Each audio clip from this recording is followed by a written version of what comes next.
সবাই মিলে তিথিকে নিয়ে মেতে ওঠার আর সবার সামনে অমন হাসাহাসি করায় তিথি আর সেখানে থাকতে পারল না। লজ্জায় একদম লাল হয়ে গেছে সে। সবার মাঝখান থেকে এক দৌড়ে নিজের রুমে চলে গেল। তার এমন লাজুক পালানো দেখে বাড়ির সবার খুশির মাত্রা যেন আরো কয়েক গুণ বেড়ে গেল।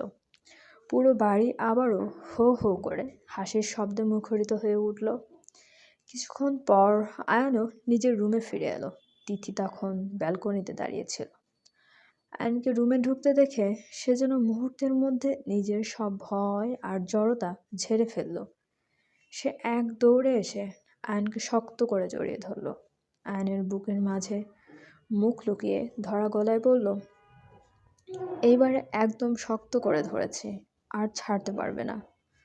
তোমার যদি আমাকে অনেক অনেক শাস্তি দিতে মন চায় তবে দিয়ে দাও, কিন্তু দয়া করে আর দূরে ঠেলে দিও না। অ্যান্ড আমি তোমার সাথে সারা জীবন থাকতে চাই। I promise. এখন থেকে তুমি যা বলবে আমি ঠিক তাই করব। তোমার তোমার কোনো কথার অবাধ্য হব না আমি। সব সময় তোমার কথা মতো চলবো। আর আর তিথির এমন আকস্মিক পাগলামি দেখে একটু থমকে গেল। সে খানিকটা ভ্রু কুঁচকে গম্ভীর গলায় জিজ্ঞেস করলো, আর কি? তিথি আয়ানকে আরো আষ্টে পৃষ্ঠে জড়িয়ে ধরল, যেন সে আজ পৃথিবীর সবটুকু অধিকার ফিরে পেয়েছে। আয়ানের টি শার্ট খামচে ধরে সে আদুরে গলায় বলল, ভালোবাসি আমার বাবুর আব্বুটাকে। I love you so much. তিথির ভালোবাসার স্বীকারোক্তি দেখে আয়ান যেন এক নিমেষে আবেগপ্রবণ হয়ে পড়ল। সে মুহূর্তের মধ্যে তিথিকে ছেড়ে দিয়ে এক ঝটকায় নিচু হয়ে তার পেটে মুখ গুজল।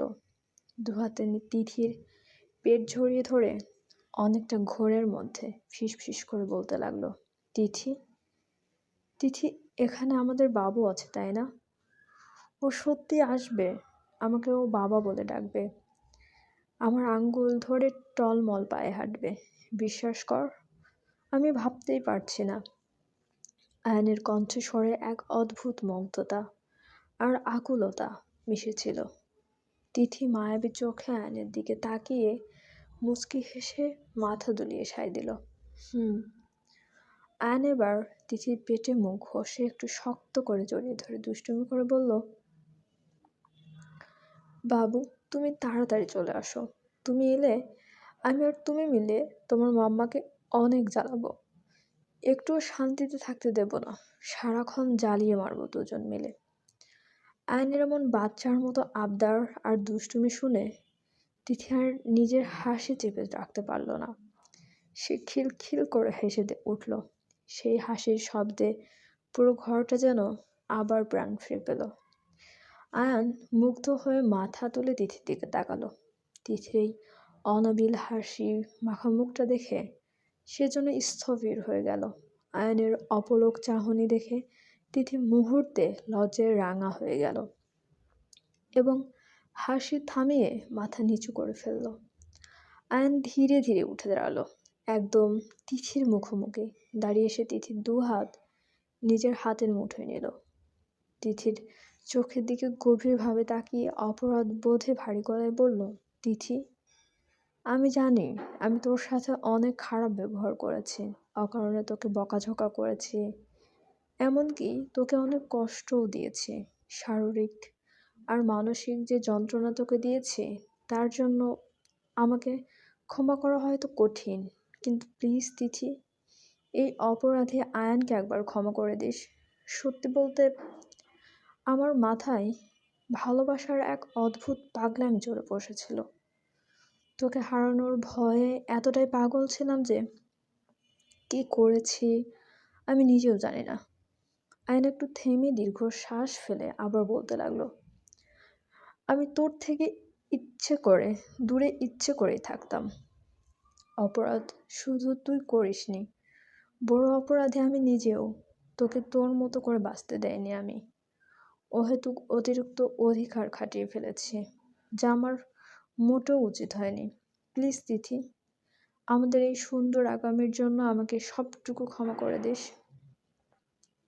কথাটা বলতেই আয়ান ডুকরে কেঁদে উঠল। সে তিথির হাতের উপর নিজের নাক ঘষে চোখের জলে তিথির হাত ভিজিয়ে দিয়ে কম্পিত কণ্ঠে আবার বলতে লাগলো, বিশ্বাস কর তিথি, এই কটা দিন যেন আমি আমি একটা জ্যান্ত লাশ হয়ে বেঁচেছিলাম। তুই যেদিন আমাকে মেরেছিলি, প্রথমে আঘাতটা বুকে লাগলেও তোর থেকে দূরে যাওয়ার পর আমি বুঝতে পেরেছি আমিও তোর সাথে অনেক বাড়াবাড়ি করে ফেলেছি। স্বামী হয়ে আমার সেগুলো করা একদম উচিত হয়নি। আমি তোকে এড়িয়ে চলতাম শুধু এটা বোঝাতে যে তুই আমাকে কতটা চাস, সেই অভাবটা যেন তুই অনুভব করিস। তুই যখন আমার কাছে এসে মিনতি করতি তখন আমি অনেক দুর্বল হয়ে পড়তাম, কিন্তু কিন্তু অনেক কষ্টে শক্ত থাকতাম, যাতে তুইও একটু বুঝতে পারিস আপন মানুষগুলা দূরে গেলে কতটা কষ্ট হয়। কিন্তু বিশ্বাস কর, এই কটা দিন আমি এক মুহূর্তের জন্য শান্তিতে দম নিতে পারিনি। খুব কষ্ট হতো আমার। সেই কষ্ট সামান্য কমাতে আমি কাল নেশা পর্যন্ত করে ফেলেছিলাম। কিন্তু সব শেষে তুই যে আমাকে এত বড় একটা উপহার দিবি আমি ভাবতেও পারিনি।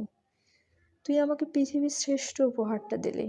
আমি আমি কতটা খুশি তা তোকে কোনোভাবেই মুখে প্রকাশ করে বোঝাতে পারবো না।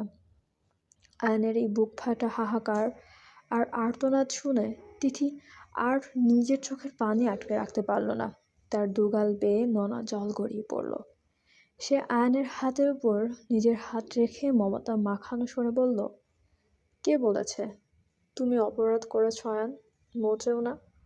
বরং তোমার পাগলামিগুলো আমি তখন বুঝতে পারিনি। তোমার মতো এমন পাগল স্বামী কে না চায় বলো? স্বামী যদি তার স্ত্রীকে হারানোর ভয়ে এতটা পাগল হতে পারে, তবে তো সেই স্ত্রী ভাগ্যবতী। হ্যাঁ, আমি ভাগ্যবতী যে আমি তোমাকে আমার জীবন সঙ্গী হিসেবে পেয়েছি। কথাটা বলেই তিথি আয়নের হাত ছেড়ে দিয়ে তাকে আবার শক্ত করে জড়িয়ে ধরল। আয়নের কাঁধে মুখ গুজে সে বলতে লাগলো, তুমি আমাকে ক্ষমা করে দাও। তোমার গায়ে হাত তুলেছি, ঘাড় তেড়ামি করেছি, যেগুলো একদম আমার করা উচিত হয়নি। কিন্তু কিন্তু এখন থেকে আমি একজন আদর্শ হয়ে দেখাবো। আমি তোমার সব কথা শুনবো, সব। একজন স্বামী হিসেবে তোমার সর্বোচ্চ সম্মান করব। আর শোনো, আমি আমার আগের সেই পাগল আয়নকেই চাই, কোনো পরিবর্তন চাই না। তুমি আগের মতোই আমাকে শাসন করবে, বকা দেবে, আমি এটাই চাই। আয়ন তিথির কথা শুনে তাকে আবারও নিবিড়ভাবে নিজের বুকের সাথে মিশিয়ে নিল। দুই হৃদয়ের সবটুকু অভিমান যেন আজ চোখের জলে ধুয়ে মুছে পরিষ্কার হয়ে গেল।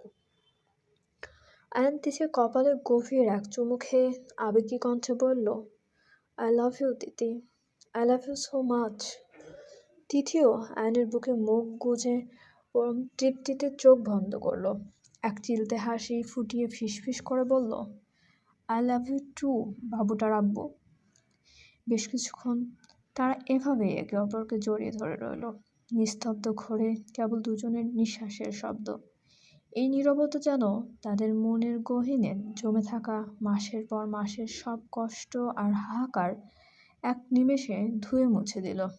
এরপর আয়ান তিথিকে আলতো করে পাজা গলা করে তুলে নিল এবং বিছানায় শুইয়ে দিল। নিজেও পাশে শুয়ে তিথিকে নিজের বুকের ভেতর টেনে নিয়ে পরম আবেশে জড়িয়ে ধরল। চোখ বন্ধ করে এক দীর্ঘ প্রশান্তির শ্বাস ফেলে আয়ন বলল, আমি আজকে আমার বাবু আর আমার বাবুর আম্মুটাকে নিয়ে শান্তিতে ঘুমাবো। জানিস তিথি, কতদিন পর আজ আমি একটু শান্তিতে চোখ বুজতে পারছি। তিথিও কোনো কথা না বলে আয়নের হৃৎপিণ্ডের স্পন্দন শুনতে শুনতে চোখ বন্ধ করল। কতদিন এই আশ্রয়ের জন্য তার মন ছটফট করেছে। আজ এই চেনা বুকটা তিথির কাছে স্বর্গের চেয়েও বেশি সুখের মনে হচ্ছে।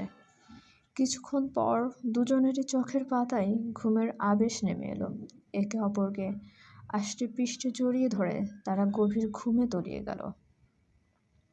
সব শেষে মান অভিমান আর যন্ত্রণার দেয়াল ভেঙে দুটি বিরহের হৃদয় আজ পূর্ণতা পেল। চার দেয়ালের এই ছোট্ট ঘরটি আজ ভালোবাসার এক নিটোল উপাখ্যানে পরিণত হলো। পরের দিন সকাল হতেই খানবাড়িতে যেন আবারও খুশির ঝড় নামলো। আগের রাতে রেশ কাটতে না কাটতেই শিহাব, আরশি, নেহাল আর আরফা খবর পেয়ে হন্তদন্ত হয়ে ছুটে এসেছে। শুধু তারাই নয়, আরও অনেক আত্মীয় স্বজন বাড়িতে ভিড় জমিয়েছে। সবার মুখেই এক কথা, কি সাংঘাতিক কাণ্ড! দুই বোনের বিয়েও হলো একসাথে, আবার মাও হতে যাচ্ছে একসাথে। তোরার মতো তিথিকে এখন পা ফেললে মেপে ফেলতে হচ্ছে। আরশি আর আরফা তো তোরার তিথিকে একদম জ্বালিয়ে মারছে। বাড়ির বড় মহিলারা এখন সারাক্ষণ এই দুই হবু মায়ের সেবার যত্ন নিয়েই ব্যস্ত।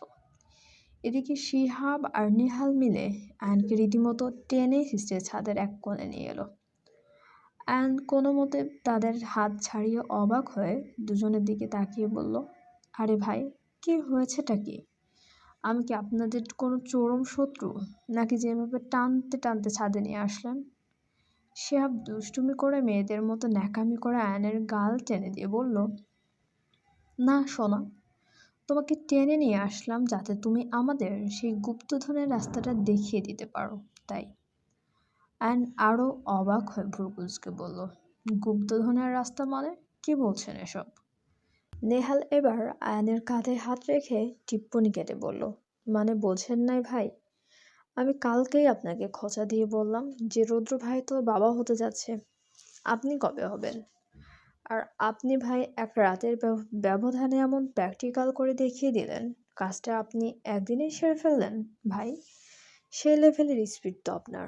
যদি আমাদেরও গুপ্তধনের রাস্তাটা একটু দেখিয়ে দেন, আমরাও তাহলে আপনার মতো এক রাতেই বাবা হয়ে যেতাম। আয়ানও কম যায় না। ওরা দুজন যদি সম্মানে ছোট হয়েও তার মতো বড় সম্মানে ভাইকে এমন নির্লজ্জ মার্কা প্রশ্ন করতে পারে, তবে সে কেন পিছিয়ে থাকবে? আয়ন মুখে এক বাঁকা হাসি ফুটিয়ে শিহাব আর নেহালের কাঁধে হাত রাখলো। দুজনকে নিজের শরীরের কাছে টেনে এনে ফিস ফিস করে রহস্যময় গলায় বলল, জানতে চান তো গুপ্তধনের রাস্তাটা ঠিক কোথায়? শিহাব আর নেহাল একদম অভদ্রের মতো উৎসুক হয়ে মাথা নাড়ল। তাদের চোখে মুখে তখন দুনিয়ার সব কৌতূহল। আয়ন এবার গলাটা আরও একটু নামিয়ে গম্ভীর মুখে বলল, তাহলে ভালো করে শোনেন, গুপ্তধনের আসল রাস্তাটা আপনাদের প্যান্টের চেইনের নিচে লুকানো আছে। বাকিটুকু নিজেরাই একটু খুঁজে বের করে নিন। আয়নের এই অপ্রত্যাশিত আর বোল্ড উত্তর শুনে শিহাব আর নেহালের দুজনের মুখে হাসি যেন এক নিমেষে উধাও হয়ে গেল। ওরা দুজন একে অপরের মুখের দিকে তাকিয়ে থমকে রইল। আয়ন ওদের ওভাবে হা করে দাঁড়িয়ে থাকতে দেখে একটা বিজয়ের হাসি দিল। তারপর নিজের শার্টের কলারটা একটু ঠিক করে ভাব নিয়ে বলল, কি হলো, রাস্তা চিনতে পেরেছেন, নাকি আরও বিস্তারিত ম্যাপ এঁকে দিতে হবে? বড়দের সাথে কিভাবে কথা বলতে হয় সেটা আমি যেমন জানি, আর কিভাবে উত্তর দিতে হয় সেটাও জানা আছে। এখন আসছি, আমার অনেক কাজ। আয়ন গড় গড় করে ছাদ থেকে নিচে নেমে গেল। এদিকে ছাদে শিহাব আর নেহাল দুজনে একে অপরের দিকে তাকিয়ে নিজেদের প্যান্টের দিকে তাকাচ্ছে আর লজ্জায় কুকড়ে যাচ্ছে। নেহাল বিড়বিড় করে বলল, শালা, আয়ন ভাই তো দেখছে একদম লেভেল পার করে দিয়েছে। আমরা আসলাম মজা নিতে, আর ভাই তো আমাদের মান সম্মান সব চেনের নিচে ঢুকিয়ে দিয়ে চলে গেল। নেহালের বিড়বিড় করা কথাগুলো শুনে শিহাব একটা দীর্ঘশ্বাস ফেলে পকেটে হাত রাখলো। সে নেহালের দিকে তাকিয়ে বিরক্তির সুরে বলল, আরে শালা, আয়ন মিথ্যা কি বলছে? যা বলেছে একদম খাঁটি সত্য কথাই বলেছে। বরং আয়ন আমাদের সম্মান বড় হলেও বয়সে কিন্তু আমাদের ছোট, আর ওই ছোট হয়েই আমাদের পুরুষত্বের দাগ লাগিয়ে দিয়ে গেল। আমাদের বুদ্ধি কি হাঁটুতে নাকি যে ওর কাছে টিপস নিতে আসছিলাম? নেহাল দমে যাওয়ার পাত্র নয়। সে সাথে সাথে উত্তর দিল, তুই শালা চুপ কর। তুই না কাল বললি যে দুজনের মধ্যে বিশাল ঝগড়া হয়েছে?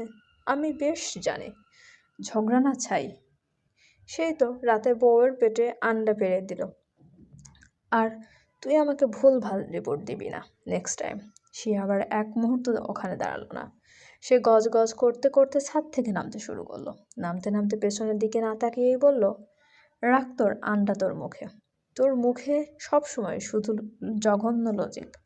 শালা আস্ত একটা গোবর তুই। তোর লজিক শুনতে থাকলে আমারও মাথা পাগল হয়ে যাবে। রাত 10টা, খানবাড়ি। আর সে গুনগুন করে গান গাইতে গাইতে রুমে ঢুকলো। সারাদিনের ধকল শেষে শরীরটা একটু ক্লান্ত থাকলেও মনটা তার আজ ভীষণ ফুরফুরে। কিন্তু রুমে ঢুকে চারপাশটা ফাঁকা দেখে সে বেশ অবাক হলো। শিহাব কোথায় গেল? আয়না, বিছানা সব জায়গায় জনমানবহীন। আর সে পা টিপে টিপে ব্যালকনির দিকে এগিয়ে গেল। পর্দা সরিয়ে উকি দিতেই দেখল শিহাব একলা রেলিংয়ে ভর দিয়ে বাইরের অন্ধকারের দিকে তাকিয়ে দাঁড়িয়ে আছে। আর সে মুচকি হাসল। সে খুব সাবধানে নিঃশব্দে শিহাবের ঠিক পেছনে গিয়ে দাঁড়ালো। তারপর পায়ের পাতায় ভর দিয়ে একটু উঁচু হয়ে নিজের দু হাত দিয়ে শিহাবের চোখ দুটো শক্ত করে চেপে ধরল। শিহাব এক মুহূর্তের জন্যও চমকালো না, বরং তার ঠোঁটে একটা চওড়া হাসি ফুটে উঠল। সে হাসির হাত না সরিয়েই শান্ত গলায় বলল, বাহ, কবে থেকে আমার বাচ্চাদের মতোই খেলা শিখলে? কবে থেকে আবার বাচ্চাদের মতোই খেলা শিখলে? আর সে দমে গেল। সে হাত দুটো সরিয়ে দিয়ে শিহাবের পাশে এসে দাঁড়ালো। ভ্রু কুঁচকে শিহাবের দিকে তাকিয়ে অবাক হয়ে বলল, কি মুশকিল, আপনি বুঝলেন কিভাবে যে আমি এসেছি? আমি তো বিড়ালের মতো পা ফেলে আসলাম। শিহাব হাসতে হাসতে আরশির দিকে ঘুরে দাঁড়ালো। সে আরশির দুই কাঁধ ধরে নিজের কাছে টেনে নিয়ে বলল, তোমার গায়ের ওই বিশেষ পারফিউমের ঘ্রাণ আর তোমার নিঃশ্বাসের শব্দ, এগুলো চেনার জন্য চোখ খোলা রাখার দরকার পড়ে না আরশি। আমার মন বলে দিচ্ছিল তুমি আমার ঠিক পেছনেই দাঁড়িয়ে আছো। আরশি একটু লজ্জা পেয়ে অন্যদিকে তাকিয়ে বলল, ধ্যাত, আপনাকে সারপ্রাইজ দেওয়াটাই বৃথা, সব বুঝে ফেলেন। শিহাব আরশির চিবুক ধরে নিজের দিকে মুখটা ফেরালো। তার চোখে তখন দুষ্টুমির আভা। সে নিচু সরে বলল, সারপ্রাইজ যদি দিতেই হয় তবে তোরা আর তিথির মতো দাও। দেখছো না আয়নার রৌদ্র কেমন সারপ্রাইজ পেয়ে একদম সাত আসমানে উঠছে। I am waiting for my surprise too. When will you give me the good news? শিহাবের এমন সরাসরি প্রশ্নে আরশির লজ্জায় একদম কুঁকড়ে গেল। সে শিহাবের বুকে মৃদু কিল মেরে মুখ লুকিয়ে ফেলল। শিহাব আরশিকে মুহূর্তের মধ্যে পাজাকলা করে তুলে নিল। আরশির শরীরের সমস্ত ভার এখন শিহাবের বলিষ্ঠ দুই বাহুতে। শিহাব তার চোখের দিকে তাকিয়ে একদম মাতাল করা গলায় ফিসফিস করে বলল, এত লজ্জা পেলে তো চলবে না বউ। আমি চাইছি তুমি নিজে থেকে আমাকে সেই কাঙ্ক্ষিত সারপ্রাইজটা দাও। আর সব থেকে বড় কথা, সারপ্রাইজ পেতে হলে আমার কাছে আসতে হবে তোমাকে। তুমি না আসলে আমাকেই যেতে হবে। তবু তোমার এই পাগল স্বামীর সারপ্রাইজ চাই, মানে চাই, বুঝছো? আরশি লজ্জায় লাল হয়ে শিহাবের বুকে মুখ লুকালো। তার হার্টবিট যেন শতগুণ বেড়ে গেছে। শিহাবের এই মোহনীয় কণ্ঠ আর চাহনি তাকে পুরো অবশ করে দিচ্ছে। শিহাব এক চিলতে দুষ্টুমি ভরা হাসি দিয়ে আরশিকে নিয়ে ব্যালকনি থেকে সোজা রুমে ঢুকে পড়ল।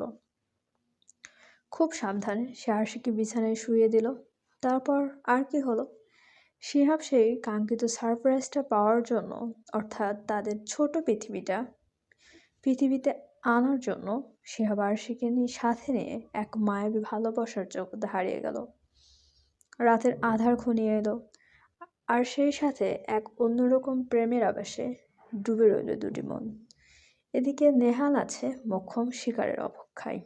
বিছানায় আয়েশ করে চিত হয়ে শুয়ে পায়ের উপর পা তুলে বেশ ফুরফুরে মেজাজে একটা চটুল গান গাইছে সে।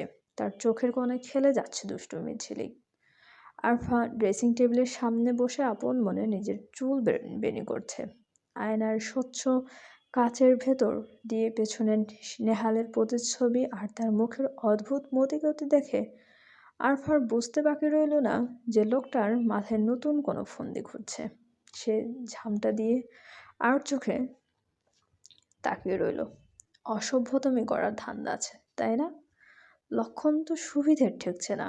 নেহাল যেন আকাশ থেকে পড়ল। সে হুট করে পাশ থেকে কম্বলটা টেনে নিয়ে একদম মেয়েলি ভঙ্গিতে নিজের মুখ ঢেকে ন্যাকামি করে বলল, ইস, কি লজ্জা!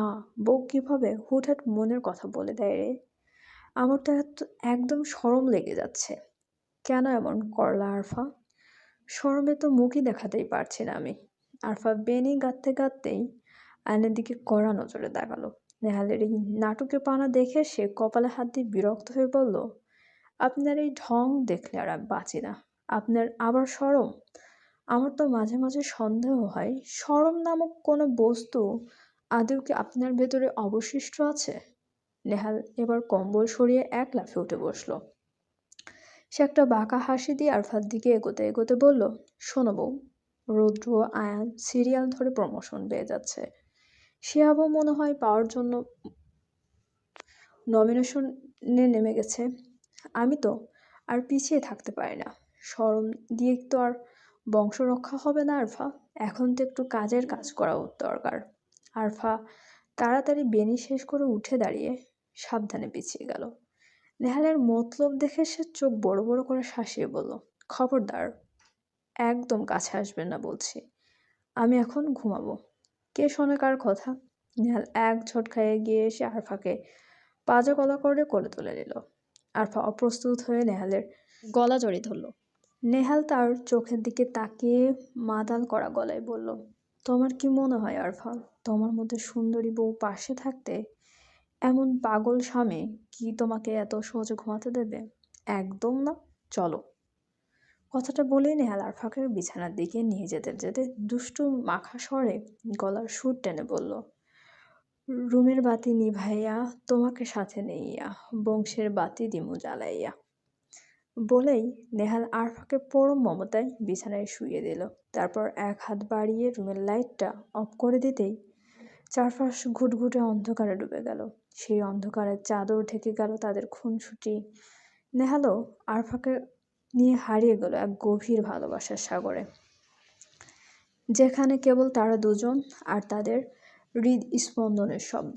চলবে। গল্পটা আপনাদের কেমন লাগছে অবশ্যই কমেন্ট করে জানাতে ভুলবেন না এবং চ্যানেলটি সাবস্ক্রাইব করে আমাদের সঙ্গে থাকুন গল্পের পরবর্তী পর্বগুলো দেখার এবং শোনার জন্য। অনেক অনেক ধন্যবাদ আমাদের সাথে থাকার জন্য।